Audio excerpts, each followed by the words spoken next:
আসসালামু আলাইকুম, সবার কি অবস্থা, কেমন আছেন? আশা করি ভালো আছেন। আলহামদুলিল্লাহ আমরাও ভালো আছি, একটু খারাপ আছি।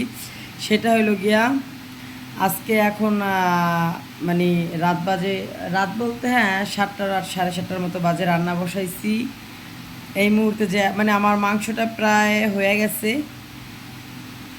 আর একটু বাকি আর ভাতটা বসাইছি। এর ভিতরে ভাতটা বলকও আসে নাই, যায় দেখি গ্যাসে পুতপুত করতেছে, মানে গ্যাস শেষ। এখন মানে অনুভব করতেছি যে আপনাদের ভাইয়া থাকলে আসলে পুরুষ মানুষ সাথে থাকা কত একটা মানে কি বলবো। এখন উনি দূরে আছে, এই কারণে মানে অনুভব করতেছি এখন যে কি করার। এখন যেহেতু আমার বাচ্চা দুইটা ছোট, ওদের বিয়েতে এই রাত্রে আর কিছু করানো সম্ভব না।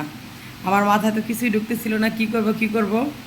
ফোনেও টাকা নাই, মেসেঞ্জারে ফোন দিচ্ছি বনজামাইরে যে তোমার ভাইয়ারে ফোন দিতে বলো, যে তোমার ফোনের টাকা। এই কারণে আপনার ভাই আমার সবসময় বকে, একেবারে ফোনে 0% ব্যালেন্স করালে আমি কিচ্ছু রাখি না। তো বনজামাইরে ফোন দিতে বলো, তোমার ভাইয়ারে ফোন দিতে বলো যে এখন কী করবো, রান্না তো করা লাগবে। এখন বললো যে আমি তো এখন বাইরে আছি, ডিউটিতে আছি, কিছু তো করার নাই, তাহলে তুমি কারেন্টে রান্না করো। দেখেন মহিলা মানুষের মাথা। পরে গিয়ে আমি চিন্তা করলাম, ও আমি তো কারেন্টে রান্না করতে পারি, রাইস কুকারে বসাই দিলে অবশ্য হয়। তো চলুন আমি দেখাই আমার কতটুকু রান্না হয়েছে। আর বাকি রান্নাটা এখন গ্যাসেই করবো, সরি গ্যাস তো নাই, কারেন্টেই করে ফেলি। এই যে আমার তরকারিটা এখন অনেকটা ঝোল আছে, আর একটু মানে ঝোল কমাইতে হইব। আর এখানে ভাতের অবস্থা দেখেন, দাঁড়ান দেখাই, অন্য দিয়ে ভাত বলক আসবে আসবে প্রায় এরকম সময় এই গ্যাসটা চলে গেছে। তখন বাকি রান্নাটা দেখি গ্যাস কারেন্টে করে ফেলি।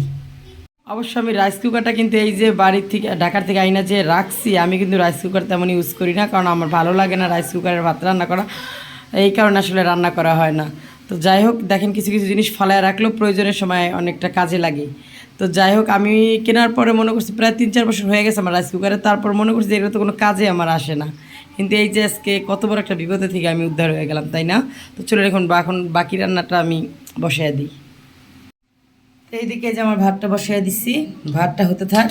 আর এইখানে হয়েছে গিয়া এই পাত্রে আবার মাংসটা ঢেলে দিছি, ভাতটা হয়ে গেলে মাংসটা বসাই দিব। যেহেতু আমার দুইটা পাত্র, মানে দুইটা কড়াই দিছে আমার আমার এই রাইস কুকারটার সাথে, তো এই কারণে আলাদা আলাদাভাবে রান্না করার ব্যবস্থা আছে। তো রান্না হোক, তারপরে দেখাই দিছি। তো এইদিকে যে আমার ভাতটা রান্না করা কমপ্লিট। আর এই দেখেন তরকারিটা প্রায় হয়ে গেছে, এখন নামিয়ে নিব।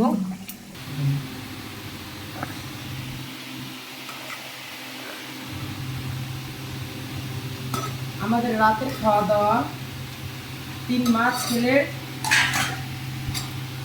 রাতের বেলা জাস্ট একটু মাংস ভুনা করলাম, আর হচ্ছে গিয়ে সকালে তো খাইছিলাম বিরিয়ানি রান্না করছিলাম, সেটা দেখছি নিজের দ্বিতীয় দিন। আর এখন রাতের বেলা একটু মাংস ভুনা করলাম, আর জাস্ট ভাত। সেই তো রান্না কেমন হচ্ছে অবশ্যই কমেন্ট করে জানাবেন।